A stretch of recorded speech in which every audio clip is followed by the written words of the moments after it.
Hello friends, welcome back Spain நியூஸான நண்பர்களே.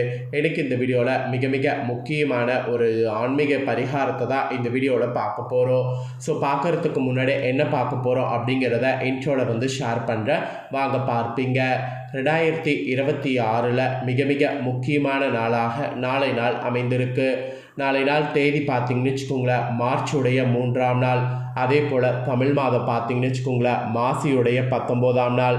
கிழமை அதே போல் நாளை நாள் பார்த்திங்கன்னு வச்சுக்கோங்களேன், செவ்வாய்க்கிழமை. நாளைய செவ்வாய்க்கிழமை நிறைஞ்ச ஒரு செவ்வாய்க்கிழமை.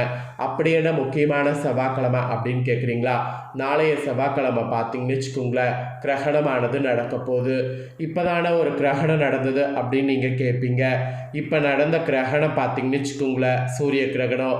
இப்போ அடுத்து நாளை நாள் நடக்க இருக்கக்கூடிய கிரகணம் சந்திர கிரகணம். எப்பயுமே சூரிய கிரகணம் நடந்த 2 வாரத்திலே சந்திர கிரகணமும் நடக்கும். அதுபோல் இந்த ஆண்டில் இப்போ அடுத்த கிரகணமானது நாளை நாள் நடக்க இருக்கு. ஸோ இந்த சந்திர கிரகணமானது இந்த ஆண்டில் ஒரு வலுவான சந்திர கிரகணமாக அமைஞ்சிருக்கு.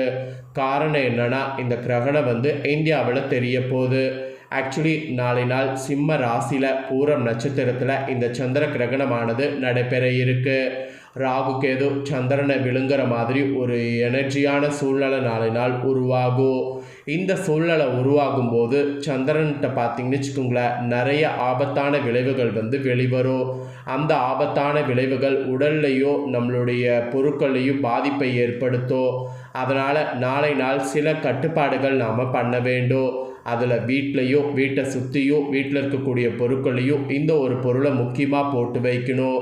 ஸோ அது என்ன பொருள், அதை எப்படி போட்டு வைக்கணும், அதுக்கப்புறம் எப்படி கிரகணம் முடிஞ்சு அதை யூஸ் பண்ணும் அப்படிங்கிற முக்கியமான ஆன்மீக குறிப்பை தான் இந்த வீடியோவில் வந்து சொல்ல போகிறேன். ஸோ இந்த வீடியோ ரொம்பவே யூஸ்ஃபுல்லாக ரொம்பவே இன்ட்ரெஸ்டாக இருக்கும். ஸோ வீடியோ பார்க்குறவங்க வீடியோவை ஸ்கிப் பண்ணாமல் பாருங்கள். அப்போ தான் நான் என்ன சொல்ல வரேன் அப்படிங்கிறத தெரிஞ்சு அதை நீங்கள் செய்து பயன்பெற முடியும். ஆக்சுவலி பார்த்திங்கன்னு வச்சுக்கோங்களேன், கிரகணங்கிறது ஒரு வானத்தில் நடக்கக்கூடிய ஒரு அரிய நிகழ்வு. ஒவ்வொரு வருடமும் 4 முறை கிரகணங்கள் நடைபெறும். 2 சூரிய கிரகணம், 2 சந்திர கிரகணம். எப்பயுமே இந்த கிரகணம் நடைபெறும் போது கிரகண நேரத்தில் ஒரு விதமான எனர்ஜி வந்து வெளிவரும். அது பாசிட்டிவாகவும் இருக்கலாம், அட் த சேம் டைம் நெகட்டிவாகவும் இருக்கலாம். ஆனால் கிரகணம் நடைபெறும் போது நிறைய நெகட்டிவ் எனர்ஜி வெளிவரும். அந்த நெகட்டிவ் எனர்ஜி எல்லாத்தையுமே சமாளிக்கிறது ரொம்ப முக்கியம். அதனால தான் கிரகணத்தின் போது நிறைய விஷயங்கள் செய்ய வேண்டும் என்பது காலங்காலமாக கூறப்பட்டிருக்கு. அந்த காலத்திலேருந்து இப்போ வரைக்குமே கிரகணங்கிறது ஒரு அசுப நிகழ்வாகவே கருதப்படுது. இப்போ நாளை நாள் கிரகணம் நடைபெறக்கூடிய அந்த டைமில் பார்த்திங்கன்னு வச்சுக்கோங்களேன், நம்மளுடைய வீட்டில் இருக்கக்கூடிய முக்கியமான சமையல் பொருட்களில் இந்த ஒரு புல்லினை போட்டு வைக்கணும். இதை நாம் போட்டு வைத்தா கிரகணத்தின் போது ஏற்படக்கூடிய அசுபத்திலிருந்து நாம் தப்பிக்க முடியும். பொதுவாக கிரகணத்தின் போது ஒரு நஞ்சானது வெளிவருது. அந்த நஞ்சு உணவுப் பொருட்களில் ஈஸியாக வந்து போய் ஊடுருவுது. அந்த உணவை நாம் சாப்பிடும்போது அது நமக்கு விஷமாக மாறுகிறது. அதனால தான் கிரகணத்தின் போது சாப்பிடக்கூடாது என்பது குறிப்பிடப்படுது. கிரகணத்தின் போது சாப்பிட்டா அது அஜீரண கோளாறு ஏற்படுத்தி வயிறு சம்பந்தப்பட்ட ஏதாவது ஒரு பிரச்சனை ஏற்படுத்தும். அதனால தான் கிரகணத்தின் போது பொதுவாக சாப்பிடக்கூடாது என்பது குறிப்பிடப்படுது. அப்படியே நாம் சாப்பிடாம இருக்கக்கூடிய பட்சத்தில் கிரகணத்தின் போது உணவுப் பொருட்கள் கெட்டு போகாமல் இருக்கிறதுக்கு தான் தர்பை புல் என்ற புல்லினை போட்டு வைக்கணும் என்பது சாஸ்திரத்தில் சொல்லப்படுது. வீட்டை சுற்றியும் தர்பை புல்லை போட்டு வைக்கணும். அதோடு நம்மளுடைய உணவுப் பொருட்கள் எல்லாத்திலுமே தர்பை புல்லுன்னு போட்டு வைக்கணும். அப்படி போட்டு வைத்தா நிச்சயம் அந்த புல் வந்து நம்மளுடைய உணவுப் பொருட்களை பாதுகாக்கும். ஸோ கதிர்வீச்செல்லாம் அந்த உணவில் வந்து ஊடுருவும் போது அதை தடுக்கக்கூடிய சக்தி இந்த தர்பை புல்லுக்கு இருக்குது. அதனால் தர்பை புல்லை கண்டிப்பாக வந்து உணவுப் பொருட்களை போட்டு வைக்கணும். அதே போல் நிறைய பேருக்கு ஒரு டவுட் இருக்குது, ஏன் இதை வந்து போட்டு வைக்கணும் கிரகணத்தின் போது அப்படிங்கிற மாதிரி ஒரு டவுட் இருக்குது. அந்த டவுட்டை இப்போ நான் கிளியராக இந்த வீடியோவில் வந்து ஷேர் பண்ணுறேன். அந்த டவுட்டை கிளியராக இந்த வீடியோவில் வந்து தெரிஞ்சுக்குங்க. கிரகணம் நடக்கக்கூடிய நேரம் வந்து உங்களுக்கு தெரிஞ்சிருக்கும். தெரியாதவங்க இப்போ நான் சொல்கிறேன், கிரகணம் நடக்கக்கூடிய நேரத்தை தெரிஞ்சுக்குங்க. கிரகணமானது நாளைக்கு செவ்வாய்க்கிழமை மாலையில் பார்த்திங்கன்னு வச்சுக்கோங்களேன், சந்திரன் உதயமாகும் போது தான் நடைபெற இருக்குது. நாளைக்கு பார்த்தீங்கன்னு வச்சுக்கோங்களேன், கிரகணமானது மாலையில் வந்து ஒரு 4:30 மணிக்கெல்லாம் வந்து ஸ்டார்ட் ஆகுது. ஸோ 4:30 மணிக்கு ஸ்டார்ட் ஆகக்கூடிய கிரகணமானது உச்ச நிலைக்கு வந்து 5:32க்கு வருது. அப்புறம் இரவு 7:53 மணிக்கு கிரகணமானது முடிவுக்கு வருது. ஸோ அப்போ நம்ம தர்பை புல்லை எப்போ போட்டு வைக்கணும்னா, கரெக்டாக மாலை 4 மணிக்கெல்லாம் தர்பை புல்லை வீட்டை சுற்றி போட்டு வைக்கணும். வீட்டில் நாம் சமையலுக்கு பயன்படுத்தக்கூடிய பொருளை போட்டு வைக்கணும். அதுவும் பர்டிகுலராக சமைத்த உணவுகள்லாம் கண்டிப்பாக போட்டு வைக்கணும். ஸோ கிரகணம் முடிகிறது 8 மணி வாக்கில் தான் முடியும். அதுக்கப்புறமேட்டு அந்த தர்பை புல்லெல்லாம் ரிமூவ் பண்ணிவிட்டு அதுக்கப்புறம் நாம் வந்து உணவுகள் வந்து சாப்பிட்லாம். அப்புறம் நாம் சமைக்கிறது போன்ற வேலைகளையும் வந்து செய்யலாம். ஸோ தர்பை புல்லை கண்டிப்பாக 4 மணிலேருந்து 8 மணி வரையும் போட்டு இருக்கணும். ஸோ வீட்டில் இருக்கக்கூடிய அரிசி முதற்கொண்டு எல்லா பாத்திரத்துலையுமே பார்த்திங்கன்னு வச்சுக்கோங்களேன், என்னென்ன மளிகை பொருட்கள் இருக்கோ அது எல்லாத்துலேயுமே பார்த்திங்கன்னு வச்சுக்கோங்களேன், தர்பை புல் வந்து போட்டு வைக்கணும்.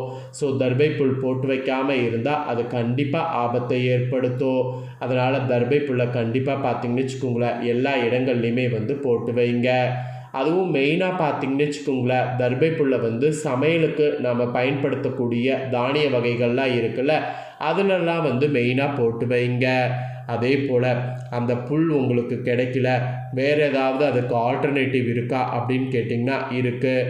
வேறு என்ன ஆல்டர்னேட்டிவ்னு பார்க்குறீங்களா? துளசி தான். துளசி பார்த்திங்கன்னு வச்சுக்கோங்களேன், ரொம்பவே புனிதமான ஒரு இதுவாக சொல்லப்படுது. இந்த துளசியை வந்து நாம் போட்டு வைத்தாலும் இந்த துளசி தர்பை புல்லுக்கு இணையாக செயல்பட்டு நம்மளுடைய உடலுக்கு தீங்கு விளைவிக்கக்கூடிய கதிர்வீச்சிலிருந்து நம்மளை பாதுகாக்கும். அதனால் துளசி இலைகளையும் கண்டிப்பாக நாம் வந்து பயன்படுத்தலாம். இந்த தர்பை புல் வந்து விஷத்தை முறிக்கக்கூடிய தன்மை கொண்டது. துளசிக்கும் அந்த தன்மை இருக்குது. அதனால தான் இந்த கிரகணத்தின் போது இதை பயன்படுத்தணும் என்பதை சொல்ல வர. கிரகணம் தொடங்கிறதுக்கு 2 மணி நேரத்துக்கு முன்னதாகவே நீங்கள் சாப்பிட்றதெல்லாம் வந்து நிறுத்திடணும். கிரகணத்தின் போது தண்ணீர் குடிக்கிறது, அதே சமயம் கிரகணத்தின் போது சாப்பிட்றது, இதை அறவே தவிர்க்கணும். அப்படி ஒரு வேளை நீங்கள் சாப்பிட்டாகணும் அப்படிங்கிற சூழ்நிலை இருக்கும்போது அந்த தண்ணீரில் துளசியை போட்டு அந்த தண்ணீரை வந்து பருகுங்க. அதனால் உங்களுக்கு கிரகணத்தினால பெருசாக பாதிப்பு எதுவும் வராது. அதனால் இதெல்லாம் வந்து மெயினாக வந்து ஃபாலோ பண்ணுங்கள். அதே போல் இந்த கிரகணம் நடக்கிறது இப்போ இந்த டைம் ரத்த நிலவு போல் காட்சி தரப்போகுது. அதனால் பெண்கள் வந்து, அதுவும் கர்ப்பமாக இருக்கக்கூடிய பெண்கள் கிரகணத்தின் போது வெளியே போகிறது அந்த மாதிரி பண்ணக்கூடாது. அந்த குறிப்பிட்ட நேரம் கிரகணத்தின் போது வீட்டிலையே இருக்கிறது நல்லது. இப்போ நிறைய சயின்டிஃபிக் வளர்ந்துட்டு வரக்கூடிய இடத்துல இருந்தாலும் சில விஷயங்கள் வந்து அறிவியலுக்கு அப்பாற்பட்டு இன்றளவு இருக்குது. அது கண்டுபிடிக்க முடியாமையும் இருக்குது. அதில் ஒன்று தான் கிரகணத்தின் போது வெளியே வரக்கூடாது என்பது சொல்லப்படுறது. ஸோ சொல்கிறது புரியும்னு நினைக்கிறேன். இதற்கேற்ப 4 நாள் செயல்படுங்க.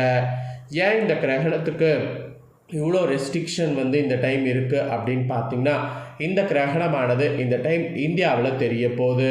கிரகணம் நடக்கிறது கரெக்டாக மாலையில் சூரியன் வந்து மறைந்து சந்திரன் உதயமாகக்கூடிய நேரத்தில் தான். அதனால் இந்த சந்திர கிரகணம் வந்து இந்தியாவில் பெரும்பான்மையான பகுதிகளில் தெரியும். அதனாலேயே இந்த கிரகணத்துடைய தோஷம் அதிகமாக இருக்குங்கிறதுனால தான் இந்த மாதிரி உணவுலேருந்து எல்லா விஷயத்துலேயும் கட்டுப்பாடு தேவை என்பது சொல்லப்படுது. இப்போ நான் இமேஜில் காமிக்கிறல, இந்த மாதிரி எந்த உணவுப் பொருட்களாக இருந்தாலும் அதுக்கு மேலே 2-3 துளசி இலைகளை போட்டு பாதுகாப்பாக வைங்க. இந்த மாதிரி மசால் டப்பா இருந்தாலும் அதுலேயும் துளசி இலை போட்டு இந்த மசால்களை எல்லாத்தையுமே பாதுகாப்பாக வைங்க. இந்த மாதிரி எல்லா பொருட்கள்லையுமே வந்து துளசி இலையை போட்டு வைங்க, இல்லைனா தர்பை புல்லை போட்டு வைங்க. ஸோ போட்டு வைக்கிறது ரொம்ப ரொம்ப நல்லது. அதை விட உங்களுக்கு உணவுகள் வந்து எதுவும் தரம் குறையாமல் இருக்கும். கருவேப்பிலையிலேருந்து எல்லாத்துலேயுமே வந்து போட்டு வைங்க. எல்லாத்துக்கும் மேலே வீட்டு வாசலில் கொஞ்சமாக வைங்க. அது ரொம்ப ரொம்ப நல்லது. ஏதாவது ஒரு வகையில் உங்களுக்கு கெட்டது வர மாதிரி இருந்தால் கூட அதனால் அந்த கெட்டது வந்து நீங்கள் பெருமளவு பாதிக்கிறதுக்கு வாய்ப்பு கொடுக்காம இருக்க தான் இந்த மாதிரி புல்லினை போட்டு வைக்கணும் என்பதை இவ்வளோ அழுத்தமாக உங்ககிட்ட சொல்லிகிட்ருக்கேன். ஸோ சொன்னது புரியும்னு நினைக்கிறேன். புரிஞ்சதுக்கேற்ப நடந்து பயன் பெறுங்க. ஸோ இந்த முக்கியமான தகவல்களை நீங்கள் பார்த்து தெரிஞ்சு பயனடைகிறது போல் உங்கள் ஃப்ரெண்ட்ஸ் ஃபேமிலியில் இருக்கிறவங்களும் இதை பார்த்து தெரிஞ்சு பயனடையணும் அப்படின்னு நினச்சிங்கன்னா வீடியோ லைக் பண்ணி உங்கள் ஃப்ரெண்ட்ஸ் ஃபேமிலிக்கு ஷேர் பண்ணுங்கள்.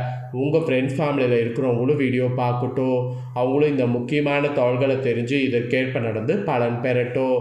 இதே போல் புதிய அப்டேட்டான நிறைய வீடியோ நம்ம சேனலில் போடப்படும். அதையெல்லாமே உடனுக்குடனே தெரிந்து கொள்ள மறக்காமல் நம்ம சேனலை சப்ஸ்கிரைப் பண்ணுங்கள், கூட பெல் பண்ண ப்ரெஸ் பண்ணுங்கள். அதை நீங்கள் பண்ணிட்டீங்கன்னா இனி நான் போடுற மற்ற அப்டேட்டான எல்லா வீடியோஸும் உடனுக்குடனே தெரிந்து கொள்ளலாம். ஸோ மறக்காமல் பண்ணுங்கள். நெக்ஸ்ட்டு இதே போல் சுவாரஸ்யமாக வேறொரு வீடியோவில் உங்களை சந்திக்கிறேன். சப்ஸ்கிரைப் பண்ணி பெல் பண்ண ப்ரெஸ் பண்ணுங்கள். நன்றி, வணக்கம்.